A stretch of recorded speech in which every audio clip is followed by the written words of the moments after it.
Salam damai sejahtera di dalam Tuhan kita Yesus Kristus. Shalom, selamat pagi dan semangat pagi. Jumpa kembali dalam renungan pagi kita untuk hari ini, Rabu 5 Oktober tahun 2022. Dan pekabaran firman Tuhan kita di pagi ini dengan judul, Hendaklah terangmu bercahaya. Sebelum kita lanjutkan, mari kita tunduk kepala dan kita berdoa. Bapa kami dalam sorga, terima kasih atas kesempatan untuk mempelajari firman-Mu. Biarlah pekabaran firman Tuhan di pagi ini akan menjadi berkat bagi kami. Kami boleh menjadi terang yang bercahaya di dunia ini atau di mana saja kami berada. Terpujilah nama Tuhan dan terima kasih atas firman-Mu. Dalam nama Yesus kami telah berdoa. Amin. Pekabaran firman Tuhan kita di pagi ini sekali lagi dengan judul, Hendaklah terangmu bercahaya.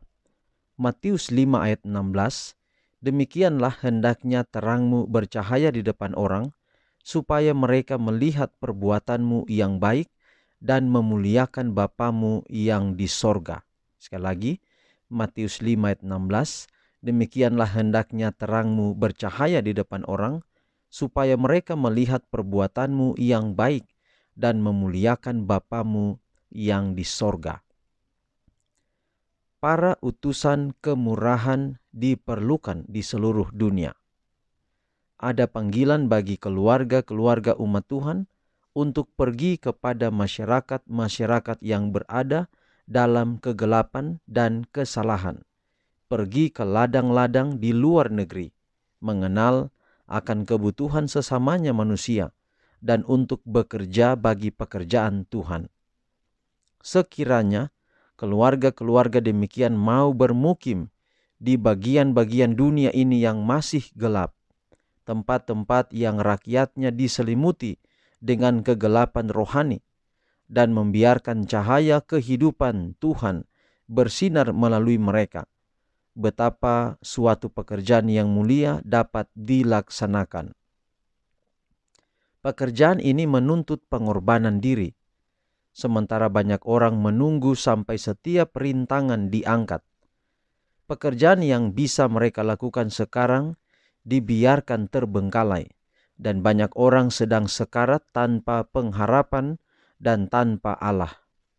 Demi keuntungan komersial atau untuk memperoleh pengetahuan ilmiah, sebagian orang akan mencoba masuk ke wilayah-wilayah baru dan dengan gembira berkorban dan menahan kesukaran. Tetapi betapa sedikit orang mau memboyong keluarga mereka masuk ke wilayah-wilayah yang membutuhkan kabar selamat itu demi kepentingan sesama manusia. Menjangkau manusia dimanapun mereka berada, apapun kedudukan atau keadaan mereka, dan menolong mereka dengan segala cara yang memungkinkan, inilah pelayanan yang sejati. Dengan usaha demikian, engkau akan memenangkan hati mereka dan membukakan jalan menuju jiwa-jiwa yang sedang binasa itu. Dalam segala pekerjaanmu, ingatlah bahwa engkau terikat dengan Tuhan. Sebagai bagian dari rencana penebusan yang besar itu, kasih Tuhan melalui arus yang menyembuhkan dan menghidupkan itu harus mengalir melalui kehidupanmu. Sementara engkau berusaha menarik orang-orang lain ke dalam lingkaran kasih-Nya, biarlah kemurnian bahasamu, ketulusan pelayananmu, kegembiraan sikapmu itu semua menyaksikan kuasa anugerah-Nya.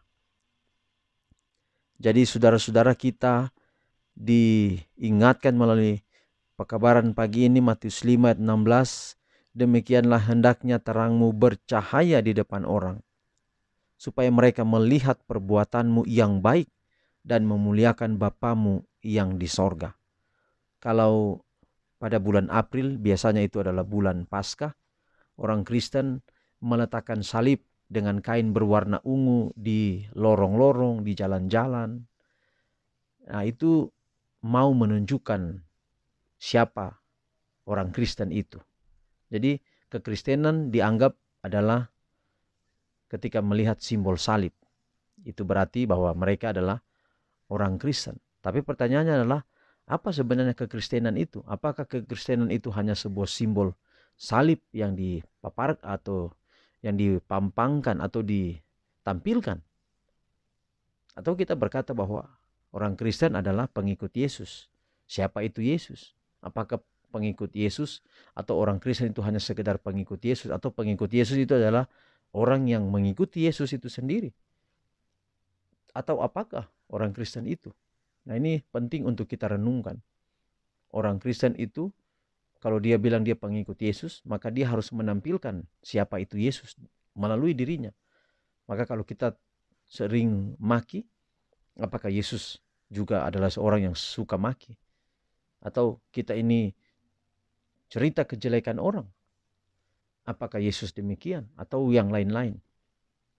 Nah, itulah sebabnya, saudara-saudara, maksud kita menjadi terang atau bercahaya, dan cahaya itu terang kepada seluruh dunia, adalah kita tampilkan Yesus dari kehidupan kita. Dan ini bukan sesuatu yang mudah kita lakukan. Dengan pertolongan Tuhan, kita akan dapat melakukannya, asal kita mau melakukannya. Itulah sebabnya pekabaran pagi ini mau mengajak kita semua. Maukah kita menjadi cahaya bagi dunia ini? Yaitu kita menampilkan Yesus dari kehidupan kita, perbuatan kita, cara berbicara kita yang keluar dari pikiran kita. Kalau kita menampilkan Yesus, maka kita akan menjadi utusan kemurahan bagi dunia ini. Yaitu orang akan melihat Yesus dari kehidupan kita. Jadi sama seperti emas itu murni. Bagaimana caranya melihat dia murni?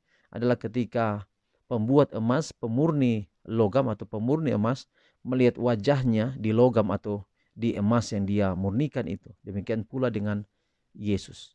Kita, kalau kita sudah menampilkan Yesus, maka kita telah menjadi seperti emas. Kita memiliki tabiat seperti Kristus, karena dari kehidupan kita, kita menampilkan Yesus setiap waktu. Ini tantangan bagi kita, tetapi sebagai ajakan, mari kita terus berjuang dalam hidup untuk menjadi cahaya bagi dunia ini. Dan Tuhan pasti akan selalu memberkati kita. Tuhan berkati pekabaran pagi ini jadi berkat dalam hidup kita semua. Mari kita akhiri dalam doa, kita berdoa. Bapa di surga, terima kasih atas semua kebaikan-Mu dalam hidup kami. Tuhan pelihara kami hingga di pagi ini. Terima kasih untuk pekabaran firman Tuhan yang begitu indah. Biarlah pekabaran ini menguatkan kami, menuntun kami untuk tetap setia kepadamu. Inilah doa kami ya Bapa, ampunilah segala dosa kami. Terpujilah nama Tuhan. Di dalam nama Yesus kami telah berdoa. Amin. Demikian pekabaran di pagi ini. Tuhan memberkati kita semua. Sampai jumpa besok. Shalom.